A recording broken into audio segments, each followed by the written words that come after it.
सवाल ये होता है कि अगर आप बात करें, मैंने आज सुझाव भी प्रस्तुत किया है सदन को कि कम से कम आप एक ब्लॉक को उदाहरण के रूप में लाइए। जैसे हम लोग सांसद कोई गांव को गोद लेता है, विधायक कोई गांव को गोद लेता है, तो आप कम से कम एक ब्लॉक, जैसे मैंने उदाहरण दिया कोणार्क डैम और विशुनगढ़ ब्लॉक, आप 4-5 गांव को उदाहरण के रूप में लाइए, वहाँ इरिगेशन की व्यवस्था करिए और कृषि को डेवलपमेंट करने का काम कीजिए, तभी उस बजट की सार्थकता होगी। नहीं तो फिर बजट तो इन कागजों में, इन किताबों में, पढ़ने में, सुनने में बहुत बेहतरीन लगते हैं।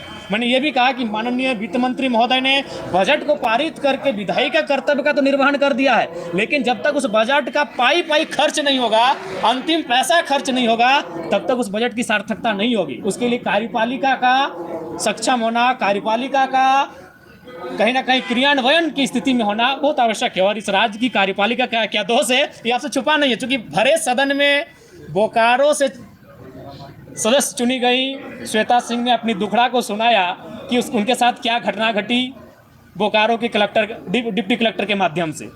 तो जब तक कार्यपालिका, मैं बार बार कह रहा हूँ, विधायिका का रोल अदा हो चुका है। माननीय वित्त मंत्री महोदय ने सदन में अपने बजट को पारित कर दिया है, लेकिन जब तक कार्यपालिका अंतिम पायदान तक लेकर नहीं जाएगी इस बजट की राशि को, इस राज्य की उन्नति के बारे में हम नहीं सोच सकते। चूँकि ये हवा हुई बात नहीं है कि हम लोग सरकार को कोसने के लिए कुछ कह रहे हैं। आप पिछले 25 साल का बजट को उठाएं और एक एक करके पढ़ें कि बजट क्या था, अनुपूरक बजट 3 बार आया, और कुल बजट कितना होता है, और उस कुल बजट में खर्च कितना होता है। अगर पिछले बजट की बात करें तो 33,000 करोड़ रुपए खर्च नहीं किए गए हैं, एक बहुत बड़ी राशि होती है। इस बार चूंकि क्लियर नहीं हो पाया है कि खर्च कितना हुआ है, लेकिन अनुमान है 65% मात्र खर्च कर पाए हैं, यानी 35% खर्च हुआ ही नहीं है। तो इसलिए बजट की सार्थकता है जब पाई एक एक रुपये आप उसे खर्च कर पाते हैं। धन्यवाद। सिकंदर हार गया, बिल्कुल सिकंदर हार गया। रही है कि युवाओं के लिए सरकार काम कर रही है। देखिए, युवाओं के आपको जानना है तो उसके लिए आपको स्थापना मद को जांच कीजिए। स्थापना मद, हाँ बिल्कुल आपने सही कहा, नियुक्ति दिया, किसे दिया? राजस्थान के 150 नौजवानों को, आपसे छुपा नहीं है।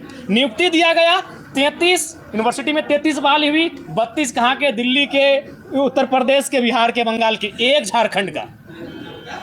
झारखंड शहीदों की शहादत से बना है और एक झारखंडी को और 32 इन्होंने गैर झारखंडी को बांट दिया, ये नियुक्ति है। इसीलिए मैंने कहा इस राज्य का युवा हार चुका है। कोयला रोक दिया जाएगा। देखिए, ये भावनात्मक विषय है, चूंकि जानते हैं गिरिडीह का जो क्षेत्र है, गिरिडीह अगर आज सबसे ज्यादा गांव कहीं है तो गिरिडीह में है, आपकी जानकारी होनी चाहिए। और गांव में आज भी लोग भावनात्मक बहुत ज्यादा हैं, वो तार्किक नहीं हो पाए हैं। तो गिरिडीह भावनाओं का जगह है। इन्होंने जानते हैं गांव के लोग तार्किक रूप से सोचते नहीं है, इन्होंने लंबा भाषण दे दिया। अरे जब मैंने एक विधायक होकर समर्थन किया था, चलिए गाड़ी रोकते हैं, तब तो फटर फटर करने लगे शिक्षा मंत्री।